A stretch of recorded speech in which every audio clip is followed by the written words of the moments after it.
Europe 1 Matin. Le livre du jour, Nicolas Caro. Le vendredi, vous choisissez un classique ou un roman culte. Et cette fois-ci, les deux à la fois, puisque c'est un roman qui sait dire non. Qui dit, pour être exact, je préférerais pas. I would prefer not to, pour être plus précis encore. Et je vous le dis en passant parce que les traducteurs se cassent les dents depuis des dizaines d'années sur la traduction, puisqu'il s'agit d'un roman américain signé Herman Melville, l'auteur de Moby Dick. Et ça s'appelle Bartleby le Scribe.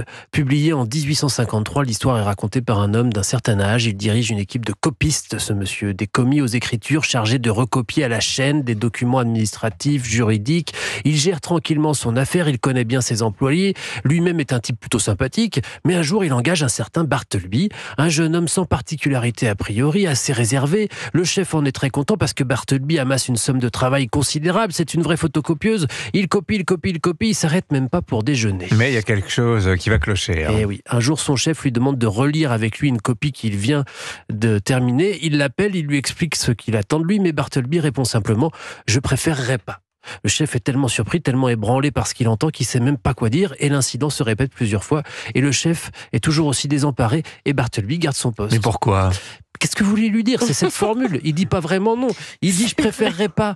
Et ça dure. Et que va-t-il se passer pour lui ? L'air de rien, ça crée un suspense insoutenable pour le lecteur. C'est une forme de résistance passive, un hymne au refus, à la capacité rare de savoir dire non, mais sans confrontation directe, brutale, inégale aussi bien souvent.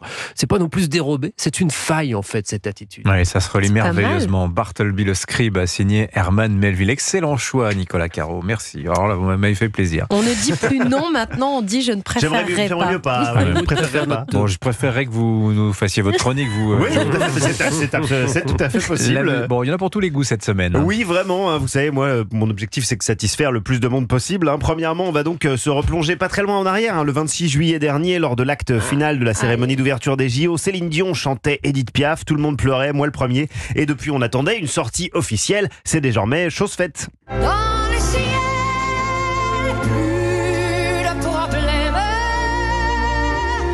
mon amour. J'aimerais mieux pas.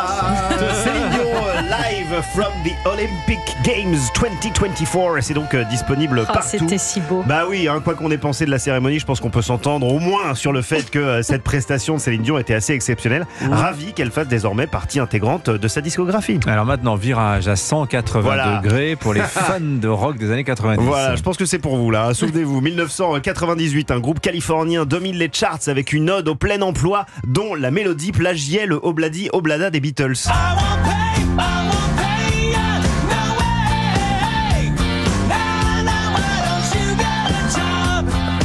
On avait des appareils dentaires à cette époque-là. Voilà. En terminale, vous aviez ça. Oui, c'est pas la meilleure. Il en avait déjà terminé avec ça, Dimitri. The Offspring, donc. Oui, exactement. Bon, un petit coup de vieux là quand même. Voilà, un petit coup de vieux chaque semaine, c'est mon credo également. Mais l'âge, c'est dans la tête. Vous savez, regardez, The Offspring, 40 ans d'existence. Ils se sont formés en 84 et toujours fringant. Le groupe sort aujourd'hui son 11e album, Supercharged, extrait.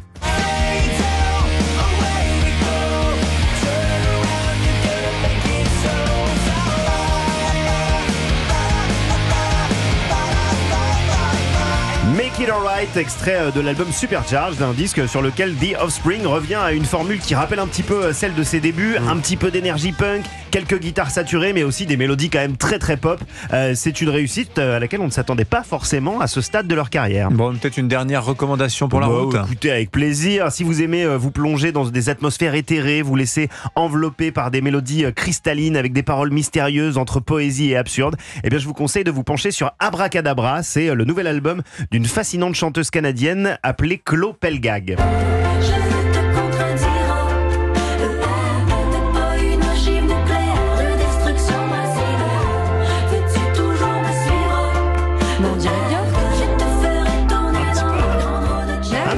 C'est la guimauve pour le dessert. Un petit côté celui-ci. Oui, Björk, entre Björk et Barbara, dont elle a d'ailleurs remporté le prix en 2014. Chloé Pelgag, elle a son monde à elle, un monde accueillant dont elle nous ouvre grand les portes. Son album Abracadabra sort aujourd'hui et il est assez magnifique. Ben voilà, c'est le coup de cœur de Joe Hume. Chloé Pelgag, donc of The Offspring et Céline Dion, là, bien sûr, voilà. Indétrônable. Ben voilà, merci beaucoup Joe, merci Nicolas, bon week-end à vous, à tous les deux.